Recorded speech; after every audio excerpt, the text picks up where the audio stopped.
Welcome to Tales of Africa, where timeless African stories come alive with lessons that still matter today. Here, we share folk tales passed down through generations, stories of wisdom, failure, growth, and the choices that shape who we become. Today's story is about a lazy hunter and a cheetah. A tale of excuses, discipline, and the moment when potential is finally challenged. Settle in, listen closely, and let this story take you to the heart of the savannah.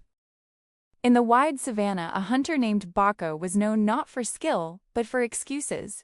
Each morning he found a reason to stay behind. "The sun is too hot today," he would say, "or the animals are scarce." He always promised, "Tomorrow will be better."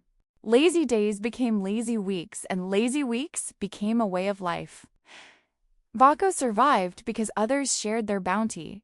Deep inside, Bako felt a quiet shame. He dreamed of greatness, of being admired and respected.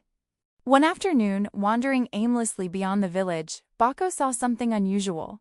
A cheetah lay beneath an acacia tree. Bako froze, but the cheetah did not attack. Instead, it spoke, "Hunter, why do you walk like a man with nowhere to go?" Bako's legs trembled, but curiosity overcame fear. "I hunt," he replied weakly. But Cheetah tilted its head and said, "No, you wait." Bako felt exposed. The cheetah stood and stretched, muscles rippling. "Follow me tomorrow at sunrise," it commanded, "and do not be late." That night, Bako did not sleep. At dawn, for the first time in years, he arrived early. The cheetah was already there. "Run," it said simply. Bako nervously laughed. "I cannot run like you." "I did not ask you to be me," the cheetah replied. "I asked you to move." They began to run, slowly at first.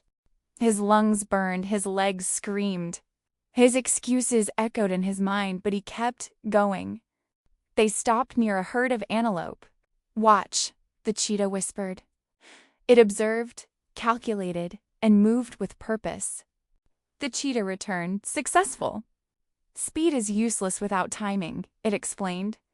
Bako continued to learn, waking earlier each day. The grass tells stories. The wind gives warnings, the cheetah taught. The lazy hunter hears none of it. Slowly, Bako changed. He practiced his spear, stopped making excuses, and began waking before sunrise. One morning, the cheetah did not come. Bako hunted alone, failing, but refusing to quit. Weeks passed.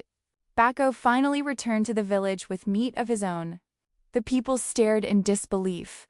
The cheetah appeared one last time, reminding Bako that potential deserves a chance. Bako became known as the most disciplined hunter, his story a lesson for all. Stories like this remind us that talent alone is never enough. Speed means nothing without effort, and opportunity means little without discipline. The cheetah ran because it had to. The hunter waited, until waiting cost him everything. If this story spoke to you, carry its lesson with you. And remember, what is worth becoming is worth working for.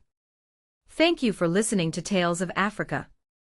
Like, subscribe, and return for more stories where Africa speaks.